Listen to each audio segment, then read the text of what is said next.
there's so many people talking about, hey, we need to put more people in the trade. Everybody's talking about it. And there's organizations that are, trying different things out. But what I like about this is that we're doing something. Welcome to the Flow Lab, the podcast where we dive deep into the science of building performance and HVAC innovations. Today we bring you another insightful episode aimed to enhance your knowledge and expertise in the field. Joining us are your co-hosts, Ben Walker, co-CEO of Retrotec, and Sam Myers, a renowned building science specialist and Retrotec trainer. Together, they bring a wealth of experience and knowledge to ensure our discussions are both informative and engaging. So, sit back, relax, and get ready to enter the Flow Lab, where we'll explore the world of building performance. Let's get started. Well, cool. Well, yeah, we're happy to bring you guys on to talk about the Grit Foundation. I just think it's such a great way just to try to fill the gap that we're having and going to have even more as far as like just a lack of people in the trades to solve our society's problems and just to get kids excited about it and show that it is a viable pathway to have a fun, happy career. So, yeah, Leilani, if you just want to talk about, where the inspiration came from and what you guys have done so far. Okay, great. Yeah, I'm Leilani Orr, and I'm the executive director of Grit Foundation. So co-founder Brian Orr, same last name, so you can take a guess that we're married, not a brother and sister. Whew, that'd be weird. Back last year, and I think it was October, he's been thinking of training with mentors, skilled tradespeople more, just how important training is in the fields. And he and co-founder Bashir Shah from SkillCat were discussing about starting a nonprofit and starting to connect with contractors across the country and have them host these small day camps for youth in their community and bring on people from either their own team or from the local area that were skilled tradespeople that would be able to share their knowledge with the youth through a structured curriculum that Grit has written out. And so that was like the basic premise of how to kind of start. And so since then we launched in January, and we've been kind of all over the country already doing Grit camps with contractors and different companies. And Ty Branaman, as our head of training, has been at every camp pretty much, and kind of takes over some of the dynamics of how to present to kids and youth in a tangible way. So, yeah, awesome. I could see you being good at that because I've seen you present several times, and you're like the only person I've ever seen that just doesn't need slides.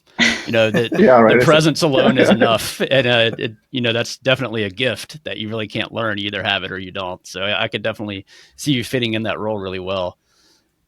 Yeah, it's been fun. I want the trades to be exciting. I want them to be fun. There's a lot of math, there's science, there's all the stuff that goes into it, and they get to do that. They get to explore that. But I want the whole experience to be fun and inviting, not only for the kids, because, we want them to be there, but also for the mentors. Because they're putting their time in, and sometimes we forget about these skills that we have. Using the screwdriver, 6-on, reading a tape measure. We've done it for so long we forgot. So I want to make sure they're excited about it as too. They're excited about the future, the generations coming through, and then the host. It's a lot of work that they put everything through. So I just want to bring the energy and bring everybody together and make sure that everybody's having fun. Like, we're safe, we're learning, we're having fun, and then it's going to be a success. No, it's awesome. I remember like at the HVAC school, never knew this was possible, but I had the stack of cardboard boxes there and you were throwing around cubic feet per minute or whatever. It's like, so all your stuff's like super engaging and everything. It's I never thought it was going to be a boxer. But here I am throwing boxes over here. Yeah, pushing boxes around. Yeah. So then what kind of stuff do they actually get to do at the camps? Like, the kids?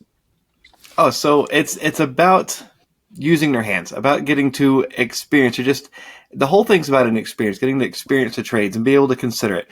So when we start out with it's the challenge, and it's just thinking about everything around them. The walls, the plumbing, air conditioning, electricity.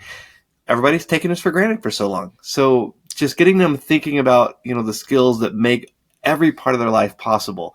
And that really gets them start to thinking. And then so we kind of build it like an escape room. So where they're thinking, okay, we're going to unlock this next level. So when we first start the camp out, we have some of the stuff like kind of partly hidden, but kind of not. Like you can see some of it, but it's that curiosity. Well, what's going on back there? What are we going to be doing? Yeah. And we have the mentors not give everything away. It's like, ooh, what's going to come next? What's going to happen next? And so we just build that curiosity up, and then we have official name badges. So a lot of times it's the first time they've get to be like an adult, like wearing a name badge. I know for us having to wear a name badge, like, oh, we had to put a name badge on. But, for kids, it's like their first step into doing something real world. And so we have them do that. We have to go through a safety side. We put them on the safety vest, the safety glasses, the gloves. We make it all as interesting and exciting as possible. And they have fun with it. We really do a little fun stuff to get them thinking about, hey, this is safe. We got to be safe. We're going to be going into a construction site. So we got our vests on. And again, they get them to feeling like an adult and having that responsibility. Hey, this is the real deal. I'm going into a dangerous area. It just builds that excitement. And everyone's a little different, but one, we actually had caution tape, and they had to rip the caution tape off to start their project. And we give them these blueprints, this little hand tools, and they unroll these blueprints, and like, why is it called a blueprint? It's not blue at all. Oh, that's awesome. And that's a question that even the mentors oftentimes are like, yeah, I don't know why. Yeah, and so it makes you as an adult also have to sort of rethink some of that. Yeah, like step away and get on Google right quick. Like, why? Yeah. Well, I think I'm old enough to know those copy machines, so the old blue copy. Yeah. Yep. Yeah, so I know for parents out there, there's a lot of options for camps to send kids to. I know when I was little, my mom did a really good job of getting me out to a bunch of different ones. But I think what's special about yours is that it gives kids a chance to fall in love with something practical that is very much needed, that can become a lifelong happy career. Yeah. Just by making that connection between the brain and the hands and real things that you can build. So I think that's extra special. At one of the camps, we had the parents come in to help, and the parents like, oh, just do it like this. And like, oh, this is way harder than it looks. Like, yeah, it's a skilled trade. Yeah. But even if they're not going to jump into the trades, we want people having the respect for the trades, having the respect for these skills, the people that make all this happen. So maybe some people are going to be full-on tradespeople. Maybe some people are going to just do this paying their way through college. And maybe some don't want to do this at all, but now they have that appreciation for the tradespeople that make all of our society possible. Yeah, that's fantastic. Yeah.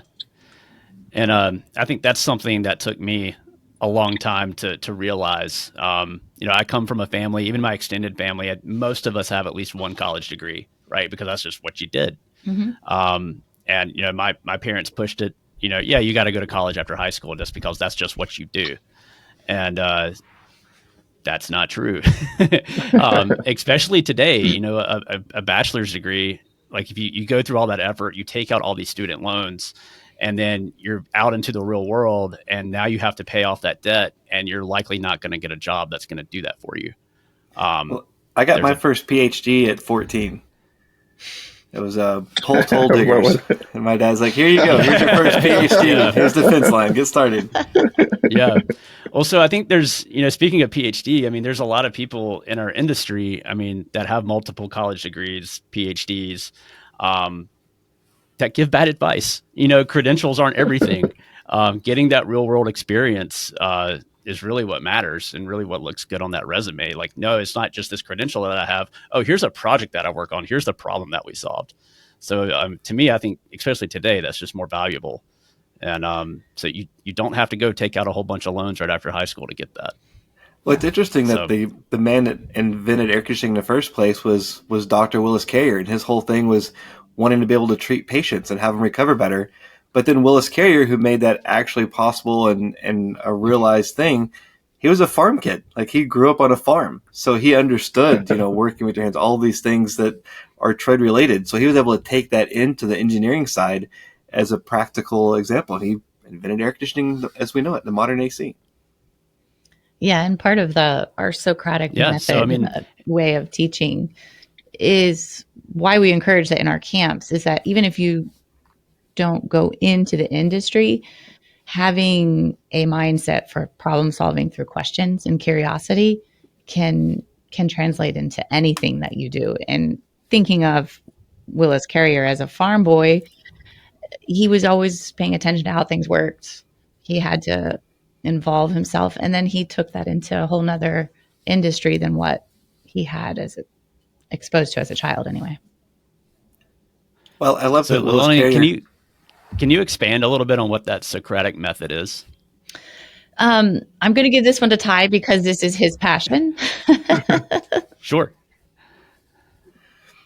So Socratic's building with curiosity, teaching with curiosity, getting people able to explore things. And so, like when I was in the trade, it was people yelling at you, throwing tools at you. But there's a much better way of learning, and it's that curiosity. When I would go out on lunch break or whatever, I would take stuff apart. I would practice stuff. I would practice with the torches, just taking scrap copper and making stuff.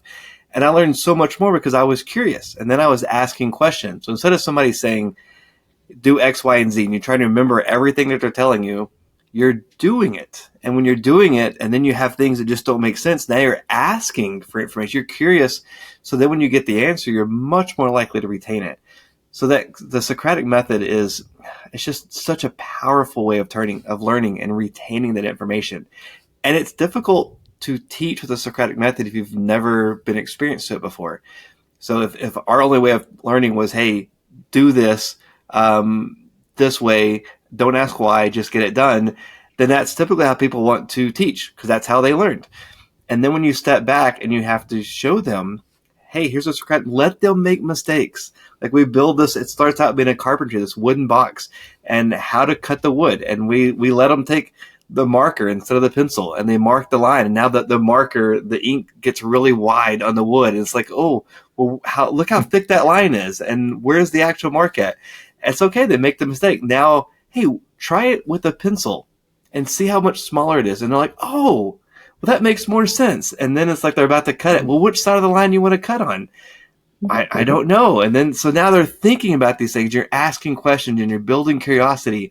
And then before you know it, they're able to cut on the correct side of the wood. And then if you turn the wood around, hey, is it still going to come out the same? Apply what you've already learned to this next step. And they're thinking about it. And then now they're interacting with the learning side of it. They're using the tape measure and they're measuring and seeing a 2x4 is not actually a 2x4. And then they're saying, why? Why is it not 2x4? And so now instead of telling them what the measurements are, you're letting them figure it out. Hey, take the measurement, see what it comes out to. And we have spare scrap wood and scrap stuff out. So if they make a mistake, it's okay. We're learning. And that's a big part of the Socratic is being able to discover, learn with questions, learn with curiosity. And it's super powerful. And that's part of life too, right? We learn through doing things wrong. Right. That sticks with us. I've made so many mistakes. Yeah. Phil, how did you get smart? I'm not. I just keep making mistakes and adapting. Yeah, exactly. Yeah. That's awesome. Yeah. So which line are you supposed to cut on? Like which side of the line? Come take the camp. Come try it out. The correct side. Yeah, do you guys have and with any those camps? Socratic questions, and we do have that in our guide that every mentor receives. It's like 140 a page, pretty detailed. Gives you kind of encourages different questions they can ask during the modules if it is something new to them. We kind of guide them in that. So it is in the guide. The answer to that question is in the guide somewhere. Okay, so there is a guide. Yeah, all right, I'll find it. Yes. Well, I guess that's important too. So if somebody wanted to kind of look at your materials and maybe see a schedule, how would somebody go about doing that? Yeah, that would be, well, we have a process now where you contact me or April at thegritfoundation.com and kind of give us what you're interested in. And then we take it from there with what we can share with. We send you assessment or just, if you just want to know what it's about, we can send you the guide to look through or a couple of promotional videos that we have that kind of give a condensed version of what a camp looks like. So contacting us at the Grit Foundation is where you would start with finding resources. Gotcha. Yeah. Cool. So Yeah, what do you guys have any schedule? Sorry, Oh, sure. Ben. We jumped no at the worries, same yeah. time there. Yeah, just what age groups do you guys have as far as the kids that come in? For the camps, we have an age group 12 to 17-year-olds. And it can vary between that. You can have all older kids or all 12-year-olds. We've decided 12 is about the youngest because they really do some intensive work with tools. And so we want to keep it as safe as we can while keeping it an engaging experience. So 12 to 17 are the camps. Excellent.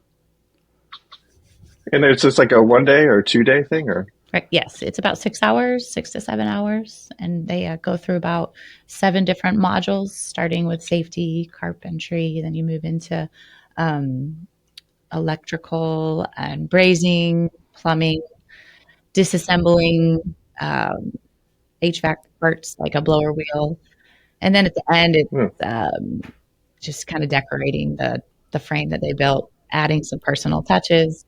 I forgot the lunch lesson. The host also feeds them lunch, so we don't keep them hungry for 6 hours. but during lunch, we do a fun learning experiment. Ty kind of goes off on that and stands in front of all the kids that are eating and talks about air and density and volume and energy and all sorts of cool sciencey stuff. And they get to take thermal imaging cameras and see what's hot in the room and the food and different temperatures. Oh, that's cool. Experiment with some of the hands-on science stuff. Yeah. Nerds don't just live in laboratories. We're everywhere. No, right. For sure. Yeah, and the host is responsible for, they're really putting the camp on. We're there to support them, but the host contractor or company that decides they want to do a camp goes through this guide and resources all the materials and the tools and has that all set up for the day. And we, throughout the process of the planning, kind of guide them in that, what they need, and then they kind of take ownership of that. So it's a lot of work, and but it's very rewarding, and every camp's been fun, and hearing feedback from the students has been great, but even the mentors, and I think Ty touched on that a little bit in the beginning, but they feel so like, I'm excited about what I do again. And I now know that I can share my knowledge through this like hands-on way. And we hope that they take that into the field and for apprentices and for learning in general and teaching. No, that's fantastic. Yeah, right after I saw what you guys were up to at the last HVAC school and stuff, then like a couple months went by, and then there was this opportunity for Retrotec to have some interns on the engineering team, whatever. So I thought, oh yeah, sure, let's do it. And we had these 4 high school students come in, and it was just like this great energy to the whole team and stuff like that. It just like lifted the whole team. Everyone's super excited about all the projects that they were working on again and stuff like that. So just, it was fantastic. Yeah. Yeah. It's, so we picked up a new manager to now manage and produce our podcasts. And her name's Charlotte. She ran marketing for a company called Sashco. They were a caulk and sealant manufacturer out of Colorado. But she actually started her own marketing firm and just started a contest that's going to involve several marketing and trades classes in high schools across the country, and got product manufacturers to come in too. And so what they're going to do, like we're going to be involved with this and send them a blower door and a smoke machine and just give them a little bit of information about what it is and what problem it solves. And then just let them put together a video on like why this is important. Here's what you do with it, and just kind of let them go crazy with the creativity. So I think this will be an episode she'll be excited to edit and kind of look through and awesome. Yeah, get some inspiration from. So yeah, this is great. Anyway, we were just talking to our a host that that's planning a camp, Andrew Greaves, with NAVAC, and he said, what about he's like, this is making me think, so we'll do the grit camp our initial one, but what if we do like a themed one and build like some robotic skeleton and in October? And I'm like, that is the thing about what we're excited about, is that you can just keep doing this in different ways, like tweak it, do your own thing, and introduce kids to a lot of different concepts. It doesn't just have to be some of the basic skilled trades ones that we provide, but it's an endless opportunity to be doing those. And when you said what Charlotte's heading up with these competitions, like building stuff, doing stuff with your hands and engaging, is just exciting to be a part of that Yeah, and see other people getting excited about it too. absolutely. I think any way that we can kind of provide like a pathway forward of, okay, do you like to work with your hands? Do you like to be creative? There's so many different ways that you can do that. I was one of those people that went to college with absolutely no plan. Yeah. If you're in high school and you're listening to this, don't do that. I mean, I'm happy where I ended up, but I got lucky too many times, and it just doesn't happen that way. So I would recommend, if you're going through high school and you still don't know what you want to do yet, just take a year.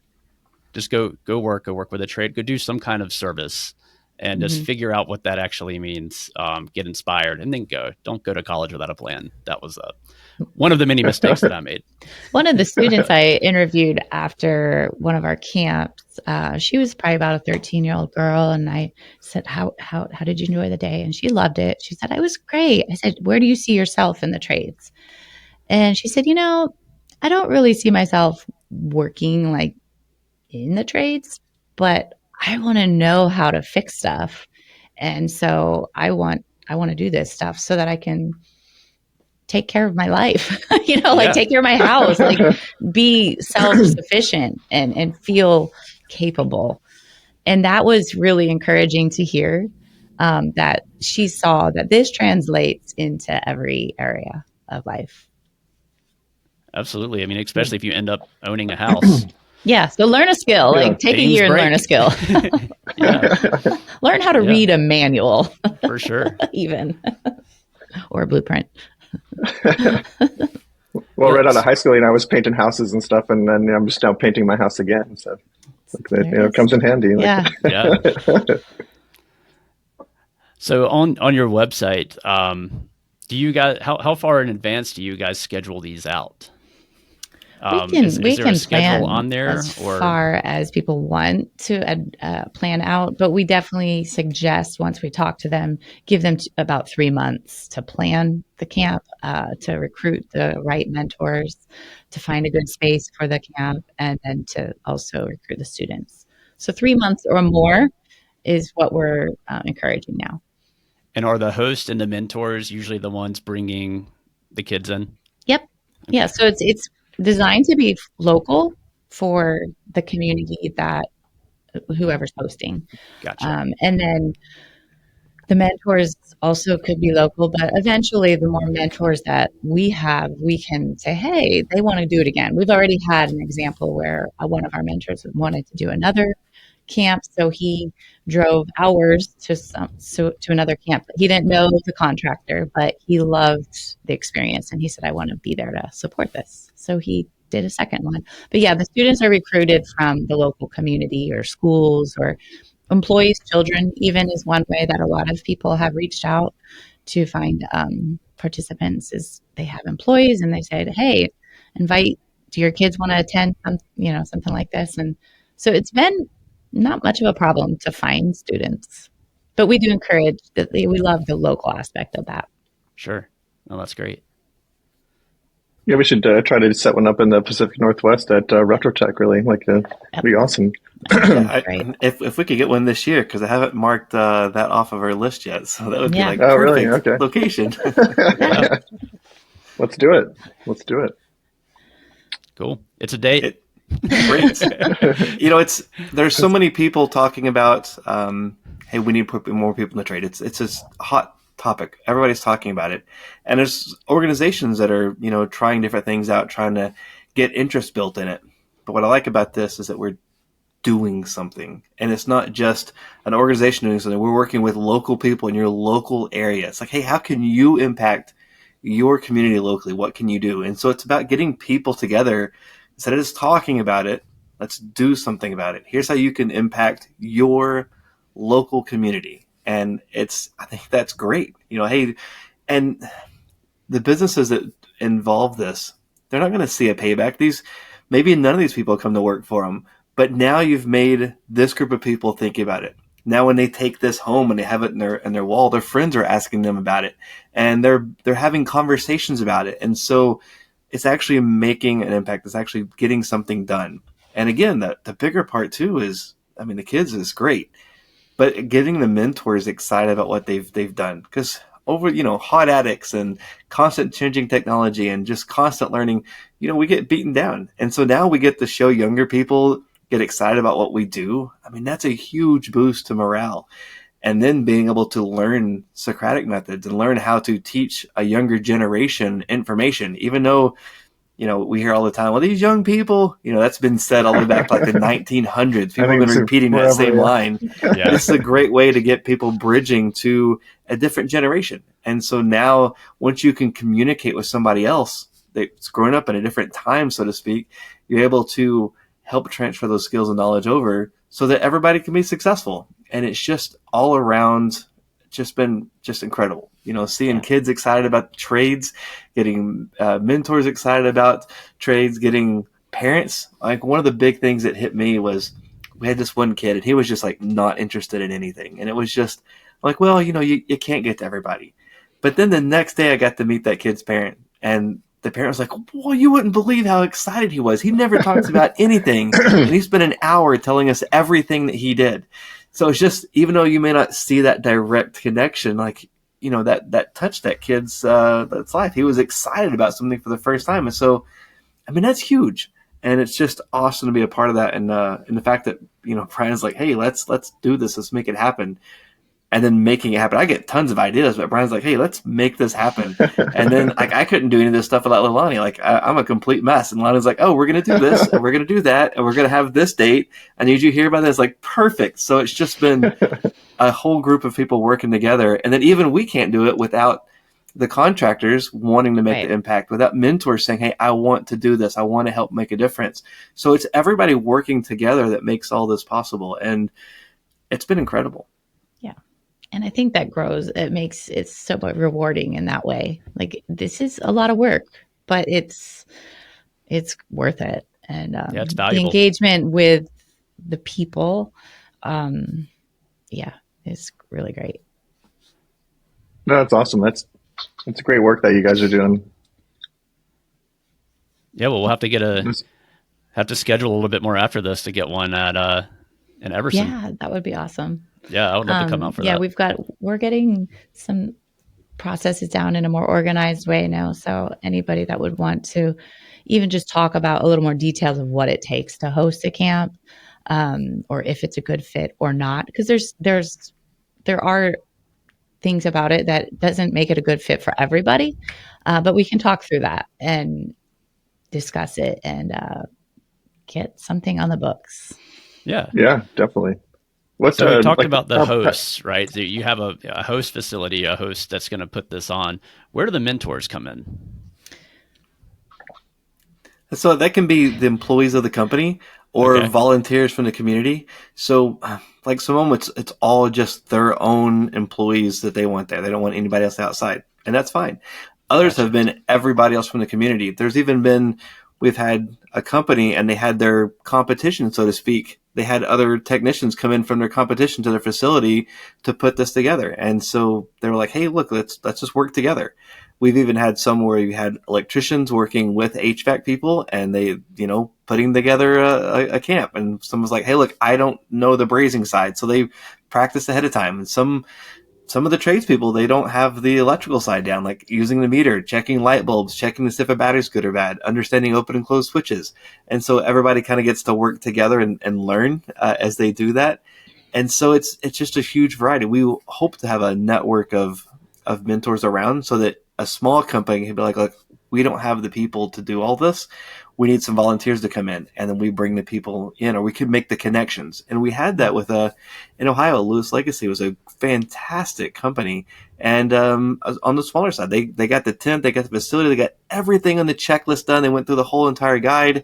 And then we had volunteers come in from multiple different states, came in, and it was an incredible camp. It was awesome. Yeah. We had tents outside. It was, so the mentors are, can be just your local community, or can even be strangers that came in and did it. The catch is that we do have background checks. So anybody that wants to be a mentor, you just don't show up. You have to go through the background check. We do some training about the Socratic method. We, talk about safety and stuff ahead of time, because they're the ones really responsible for those kids' safeties. They're right there with them. And then how to manage, all of this that's going on. And we prepare them ahead of time. And you're never like, you don't have all the answers. And people are like, I don't know if I can do this. It's like, yes, you care. You made the initial contact. You can do this. And we give them the tools and prepared to make that happen. Yeah. Awesome. Yeah. And we have we've reached out mostly with contractors themselves. They're just because they're set up, they've got a facility or at least know of one nearby. They have connections to mentors, skilled tradespeople that can support the day. So that's been an easy way that's where we find most of our hosts have at least they are a contractor or they're helping with a contractor. So they're teaming up with a contractor. We had Retrotec Tools that teamed up with Chad Simpson, which is Simpson Salute. And they came together. Some of them were doing the admin stuff, planning, sourcing all the materials, but then they collaborated with getting the skilled tradespeople to actually run the day in the camp. And it was a great camp. So there's different ways to collaborate to be a host, but it definitely is heavy on trades experience. So the host or the main leader of the day needs to have that field experience, and so do the mentors. Yeah, that's incredible.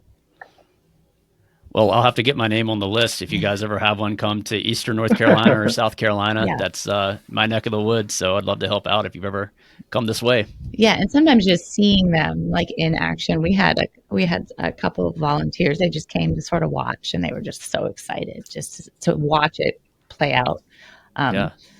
So yeah, we're getting more and more rolling out of being able to present what a grit camp is as we go. So stay in tune for the next 6 months to a year.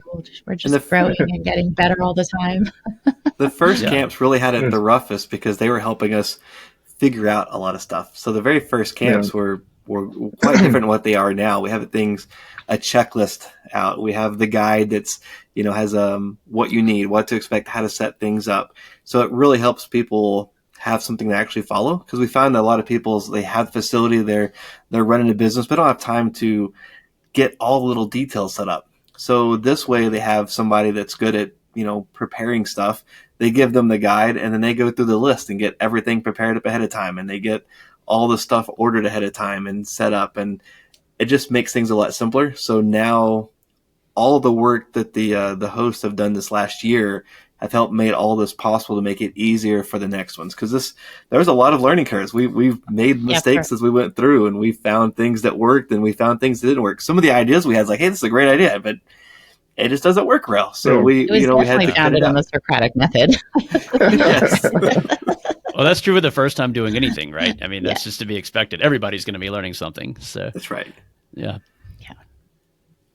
What's the ideal ratio between mentor and number of kids coming into the camp?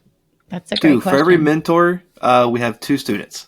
Sometimes we have a 1-to-1, but we don't want any more than 2 students per 1 mentor. Yeah. And then we max our camps are actually fairly small. We max out at 15 kids. So basically a full camp is 8 mentors to have a floater in case one has to cancel. So you plan for 8 and you max out at 15. And then it's 6-7 hours long. And then you can do those camps as many times throughout the year. Once you do it, you have more of a wrap your head around how to do it. And so it becomes easier and easier. Yeah, awesome. Yeah, we want to get that first camp set up, get everybody comfortable with it, and then we want them repeating that. And then we want them making it their own, customizing, doing different things. They were talking about using robotics in one of their classes. We think that's great. We love it. One of the other classes wanted to make a change. They didn't want one specific side in there. It's if you'll have to make all the changes on the, everything prepared for that. But yes, absolutely make that your own. And we like that. Some others are hey, we want to do some specific for welding. And we have brazing in there. The kids sometimes, when you light the torch, they're scared. But before you know it, they're brazing. But anyways, some of them just want specifically welding. It's we don't have all that get gathered up. But if you do this camp and you get understanding how this works, you can modify it. You can make it into whatever you want it to be. So it's about getting that started, getting the momentum going, getting that local community fed, and then, customize it, make it what fit your needs. And you don't even have to be a part of the Grit Foundation to do this. You can be like, hey, I just want to do a camp in my own section, my own way. Yeah, do it. That's what we want. We want people getting younger people introduced into the trades before they're making that college decision. They're able to have an idea of more possibilities of life at a younger age before they're making these big decisions. Yeah, so before they're not forced to decide something, or they're stressed, or they're going against rebelling something. It's like, hey, how about be positive at 12 years old about some of these options, or 13, 14. For sure. Yeah. So that was one of the reasons we really did want to include younger 12 to 17 is make it more natural to do stuff with your hands before you're really awkward and rebellious. Yeah. And just being able to see how these real things get made. And with real tradespeople. It's not just like you're building a birdhouse. You're actually working with tradespeople. So when they're doing this, they're thinking, here's somebody that does this for a living. Like I could do this for a living. Like it's a possibility. Yeah. Yeah. And we encourage the mentors to engage with the kids in a real way. Like tell them when the kids make a mistake on something, they didn't tell them about the first time you made that mistake, and make it normal in a way, but also try again and give them, it does build confidence. And every mentor has experiences that they remember something really stupid in the field. At the last camp in Detroit with Bryn Cooksey and HVAC, they were doing the disassembly, and the mentor and the student disassembly. So the student was taking apart a blower wheel, and he was given the whole blower wheel, given a hand tool, and said, just take it apart. And he was like, what's this for? You don't know. And then he was trying to putting everything back together, and he dropped a screw in, and he could not. There was no way to get it out unless you started the whole disassembly. And the mentor said, this reminds me of something that happened. I was lazy and was like, I'll just keep it down there. Nobody's going to notice. We'll just 3 screws. It'll stay on. And he said, I got a call back like 2 hours later. What's this loud noise? The blower wheel's turning. I was like, oh, it's the screw. And he's like, that's the sort of stuff you learn. So it was really good to hear that the mentor give a real life experience of something really stupid that he did. But also, I mean, it was pretty tight without that other one. That's the stuff that is just kind of cool for the students and mentors to engage together with. Yeah, mistakes can be our best teacher sometimes. Yeah. Yeah. Yeah, and he says, I'll never do that again. You can't do it. But that's how you know not to. You're not going to get away with it. Yeah, just hope not to keep making the same mistake over and over again. Like that, Oh, man. What like for promoting like the camps and trying to attract the kids to come in, like what's the most successful ways that people have done that? Facebook groups, your local community groups, homeschooling groups are a good one. Asking your like the kids, asking their friends, hey, my dad's company's doing this thing, and do you want to be a part of that? Those have been some of the most powerful ones, and a lot of people that were very concerned they weren't going to have enough have a lot of times had too many, and they were like, oh, well, we have to do another one now because we had way more people than we ever expected show up, and had to cut them off. So those are some of the biggest ones. Community events. Some people go to the schools, and that's kind of a hard one because the schools are so structured and they have all these, rules with it. So every school is a little different, but some people have had luck going to their schools or their the class that their kids are in and presenting it that way. Community centers are another one. They post things. Yeah. Leilani, do you? Yeah, we have a flyer that we send to the host, and we encourage them to. Our next host is actually very specific who he wants. He's like, I have certain groups of kids, so he knows where he's sending them out. He's hosting a camp in New York, and so he has no qualms. He's like, this is going to be so cool, and I'm going to tell him it's going to be cool. And on the flyer, it says you get to do all these hands-on activities involving the carpentry, plumbing, and HVAC, and there's going to be free lunch, and you get to work with professionals that are in the field, and they show up. Yeah, awesome. That's great. But it is a lot about just talking about it in a positive way, and the more we can do that, I think it will make more sense to people. And like, what does success look like from you guys for like a few years down the road or whatever? What would you look back upon and think of Grit Foundation being truly successful? That was a long silence. For me, Like that. it's just seeing Okay. it's seeing a generation that's thinking. For me, it's just one person that says, "Hey, I can do something I'm good at." Because when I was in school, so many of the teachers pushed everybody to go to college, and I was struggling to make it through high school. Like I was, geometry and figuring out what X is, and there's no benefit of X. Like I was just like, oh, I'm just not good at math. And then later I found out, no, I can do math, even though I get numbers backwards. I can do it when I realize there's a solve for it. There's something I can use. It's a tool that can be used for something. And I realized that I wasn't an idiot. I could do things, but I'm working with my hands. So for me, seeing young people realize that, hey, there's a path where they can be a part of society and they can do a job that's essential to everything in our society.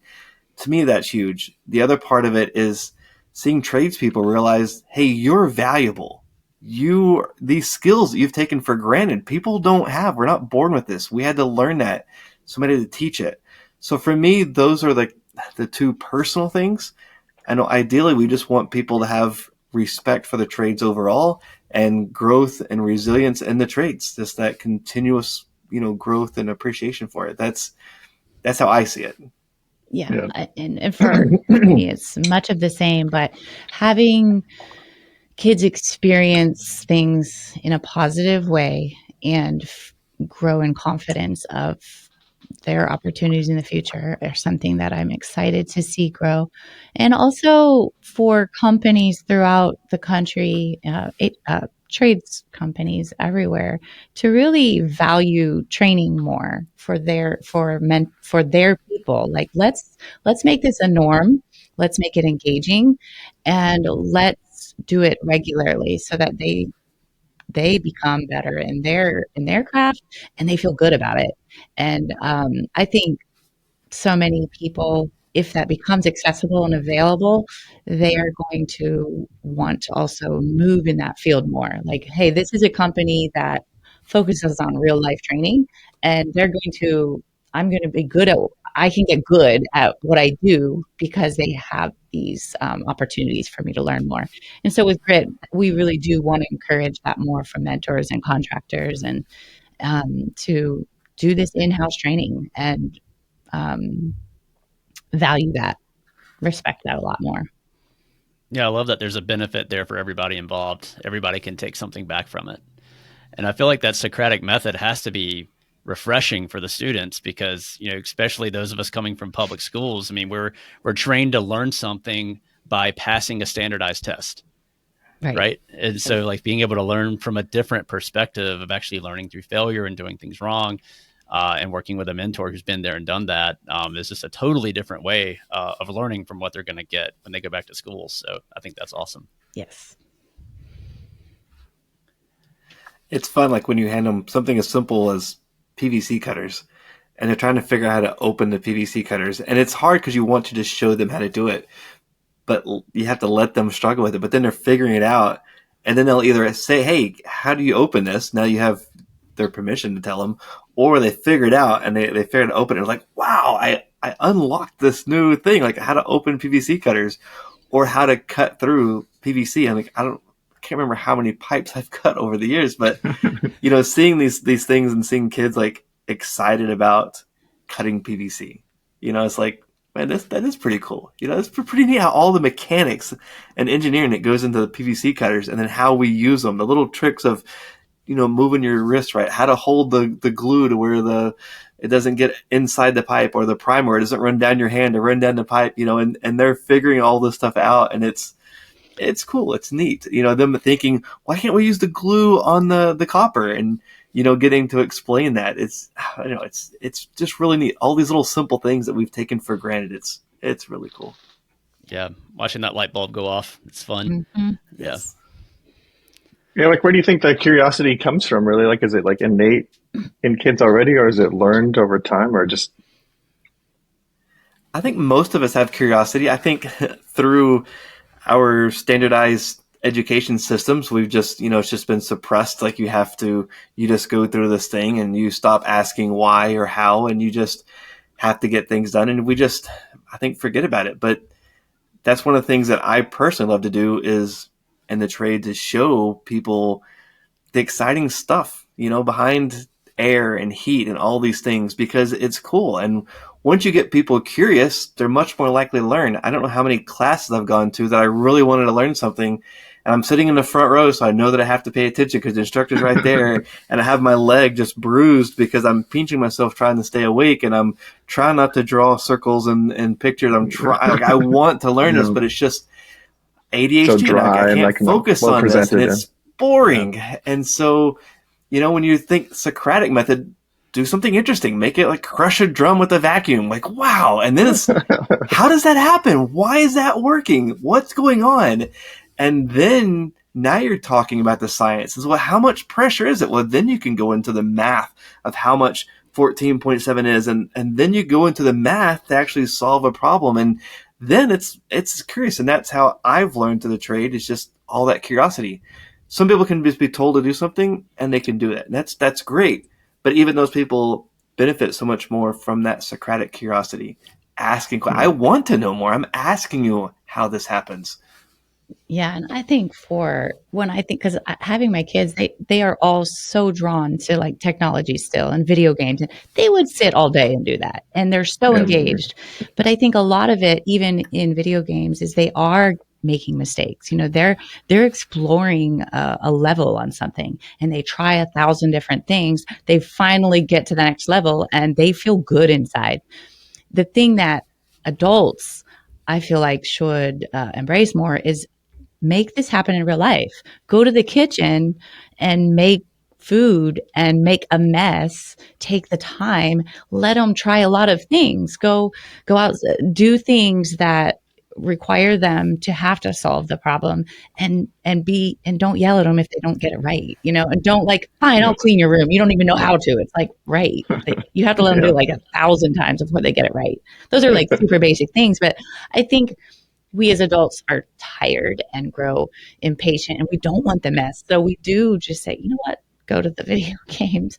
And you can't pull, I cannot pull my kids. They will always choose video games if you don't give them another option.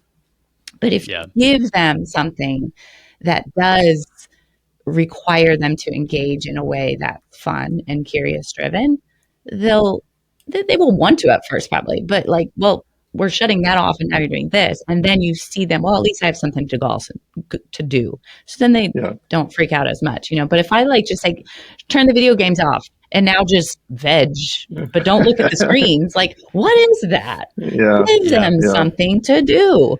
Give them space to explore and make a mess and be really loud and annoying because that's what they're doing in the video game, but they're doing it in their head. And I think that's why they love it. They are solving problems and experimenting. And so I like to remember that technology in some ways has those games are driven.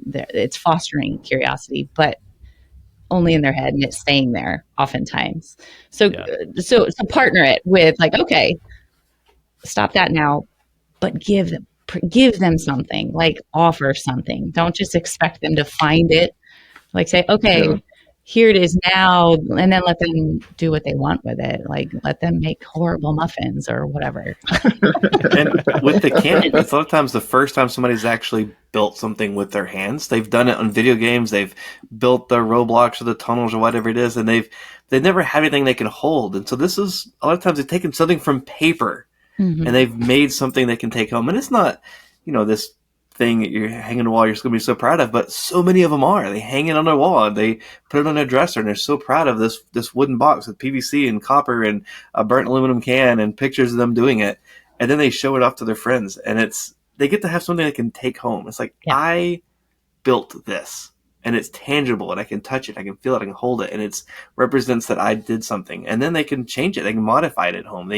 One of the last parts of the camp is really customization, and they get some of them draw just amazing art on it.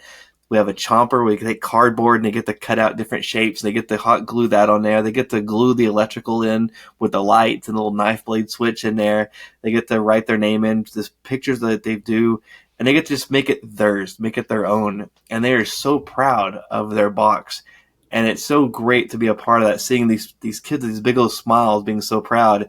And then mentors with their kids that they all work together to make something tangible. And it's just Yeah, and really I think awesome. it was a lot of work. Like that's the thing that is what I find with grit. What we stand out a little bit. It's not a kit.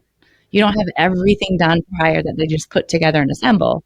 They have to measure. They have to cut. They have to walk across the lab or the parking lot to find the piece of wood, and then walk the other way. However it's set up.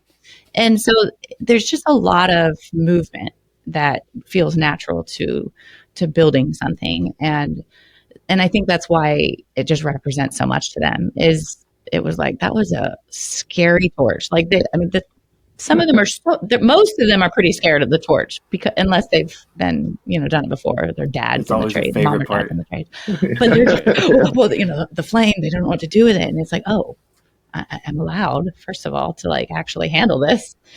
That's cool. But yeah, I think it just represents a depth of engagement for both their hands and their mind that it's cool to see. Yeah. No, that's awesome. You guys are doing some great work. And like I mentioned, just with the internship with Retrotec, you're even passively, inspiring to others as well, or whatever, Yes. to go out there and kind of promote this effort, really. Thanks. That's great. We'd love to connect with you too. So For sure. Yeah, Yeah, we'll awesome, definitely yeah. keep the Yeah. conversation going after this. good. Yeah, definitely. Yeah. Well, And for yeah, I was gonna see any final thoughts here. I could keep talking about this all day for sure. I love what you guys are doing, and the wheels are turning for sure. But Yeah, go check out the website. Go see what we're doing. Follow us on social media. See what's happening with the impact. If you can help out, there's some little ways of donating to the cause. If you can help out, or if you can be a mentor and go to some of the camps. If you can host a camp, that would be really great. And if nothing else, just promote the trades. Promote the skill that it takes. These are not just labor; it's skilled tradespeople making this happen. So promote the trades. Promote learning. When you see a tradesperson doing something, say, "Hey, thanks for what you do. Learn something new." That right there makes all the difference. Yeah. And we're rolling out our first fundraiser here in a week or two. Since we are a nonprofit, we're going to be doing $10 a month or more, and you get a challenge coin. Our first challenge coin out of the series, so it's a cool grit challenge coin. nice. And cool. yeah, every little bit helps for us. So That's awesome, man. It's like a general attitude thing too, of like, we're all important. Like no matter if you have a degree or if you're painting or plumbing or whatever, we all provide value to everyone else. and you're going to be painting your house this week, right? Or you are? I am. Yeah, I mean, We currently, appreciate you, Ben. Thank you. Thank you. That's like I have so much appreciation for my doctor that's able to look at all these numbers that I don't have any clue about and translate that to what I need to do for my own health. But so much about us, our life, our house itself is a big part of our health. And so that should be just as important as the doctor. And I have so much respect for my doctor and all their education and talents and learning, but the environment we live in, the water the air we breathe, the food that we're eating, the water we're drinking, like all of that is extremely important in our health. So, it's not about one person being better than another. It's like, hey, all of this working together is essential to our society and our health. Yeah, that's something I say a lot. I mean, HVAC and building science is directly tied to the healthcare industry. I mean, you can't ignore it. Yep. Yeah. Yeah, awesome, guys. So thanks for joining us. Yeah. Well, thank you. Yeah. It's great to be here and see you guys again. Yeah. Looking forward to see what you guys do next.